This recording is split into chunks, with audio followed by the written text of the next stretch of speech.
Start.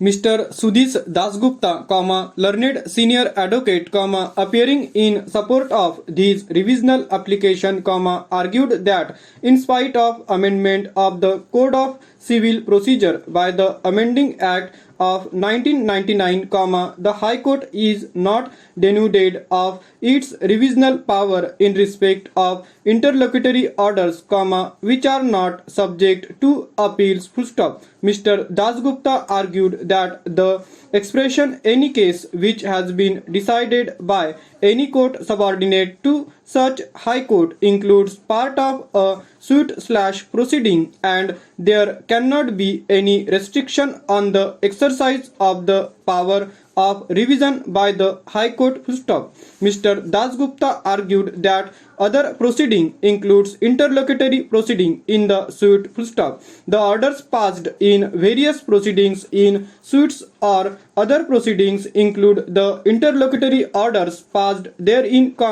which are not subject to appeals, but which would affect the legal right of the parties. Full stop. Mr. Dasgupta has drawn my attention to the explanation to section 115 of the code, where the term any case which has been decided was explained to include any order made or any order deciding an issue in the course of a suit or other proceeding. Full stop. Mr. Dasgupta, therefore, argued that it was not the legislative intention to curtail the power of the High Court to entertain revisional application under section 115 of the Code against interlocutory orders. Full stop. Mr. Dasgupta submitted that the word proceeding used in section 115 contemplates exercise of revisional jurisdiction by the High Court against interlocutory orders. Full stop. Mr. Dasgupta draws my attention to the decision of the Supreme Court of India in the case of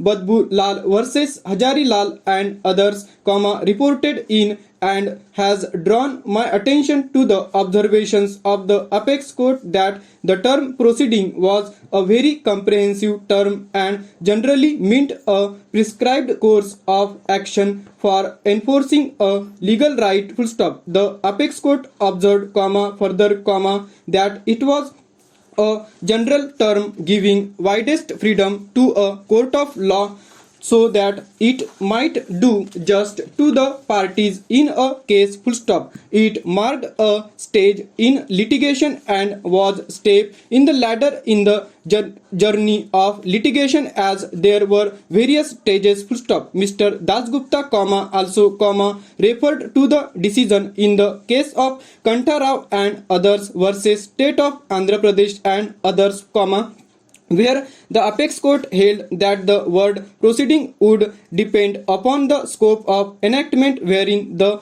expression has been used with reference to a particular context where it occurred. Full stop. Mr. Dasgupta submitted that the word proceeding has not been defined in the code. Full stop. Mr. Dasgupta, therefore, referred to the dictionaries for the meaning. Full stop. In Black's Law Dictionary in bracket 5th edition, 1979 bracket close, it was, inter alia, observed that the word proceeding has been used in a general sense, the form and manner of conducting juridical business before a court or judicial officer. Full stop. It includes regular and orderly progress in form of law, including all possible steps in an action from its commencement to the execution of the judgment. Full stop. The term proceeding might refer not only to a complete remedy, but also to a mere procedural step that was a part of larger action or special proceeding. Full stop. Mr. Dasgupta, also, drew my attention to P. Ramanatha Iyer Law Lexicon in bracket 2nd edition, 1997 bracket close. Full stop. It has been observed that the term proceeding includes all possible steps in an action from its commencement to its execution. Full stop. The word proceeding, when applied to suit, it might be used to mean the suit as a whole, or it might be used to express the separate step taken in course of a suit, the aggregate of which makes up the suits.